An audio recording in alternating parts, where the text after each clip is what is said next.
Okay, so the name of the headquarters that produces Mekla, and the Mayana Quantica, that's this here. That is the name of the headquarters.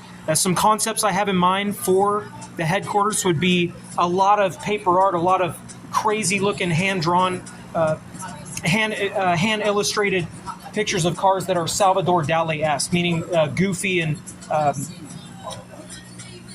fantasy-like, right? That you would never see on the road. They're like cartoonish fantasy cars drawn on paper, hand-drawn illustrations, and they're placed up in certain hallways or in certain areas, right? And then digital art, metaverse primary, not actually in the metaverse, but the metaverse concept of having a bunch of digital art pieces, abstract GIFs of basically just technology like abstract nothingness in a room on a monitor somewhere, not actually on the metaverse, but that same concept of having those art pieces representing a certain number of shares in the company. Just something else goofy to enjoy when you're there, right?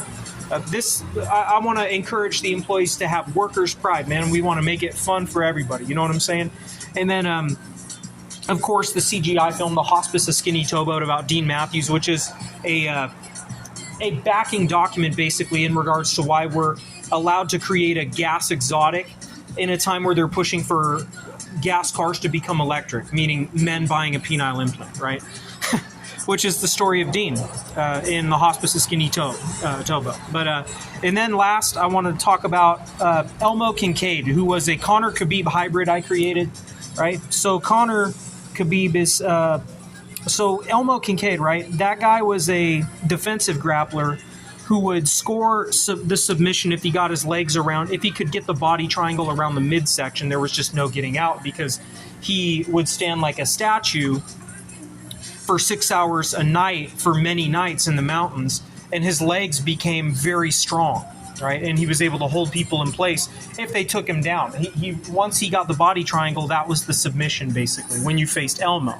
As far as the more straight-edge ideas of Khabib and straight-edge lifestyle and ideas of Khabib versus Conor's more wild, drunk, the less sober individual in Conor, the guy who likes to party more, I created a middle ground there as well. So Elmo Kincaid would drink... Elmo Kincaid would never drink to get drunk. Elmo Kincaid would take a tablespoon of mead once a night to calm his belly and to relax him before bed. But Elmo Kincaid would never drink mead to get drunk. Elmo Kincaid was not a Viking appropriator, or Elmo Kincaid was pagan crack, his own thing, right? And so he would have the tablespoon of mead once a night before bed, never drank to get drunk, but he would take Amanita in larger dose, like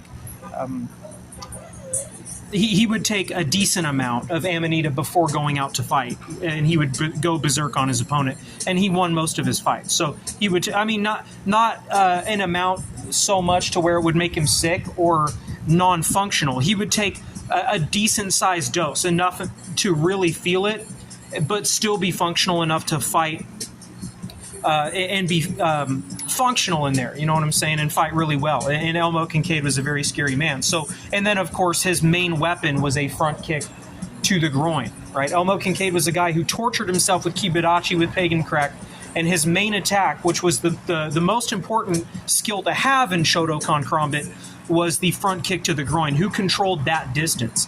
And then so that was, and then he had very big punches when he would open up the head strikes with the lower body attack. He would use a stomping or front kick with the ball of the foot to attack the upper legs and the groin. He very rarely threw a round kick to the legs, even a round kick to the upper legs seeking the groin.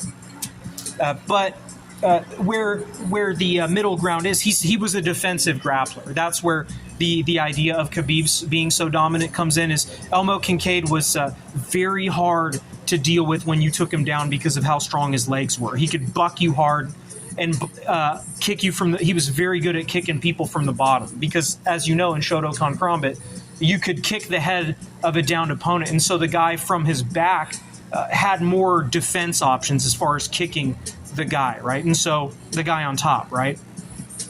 So that was the story of Conor Khabib. It was a more balanced use as far as his, like he would take the amanitas just before fighting, a reasonable amount to where he could feel it, but not so much to where it would make him sick.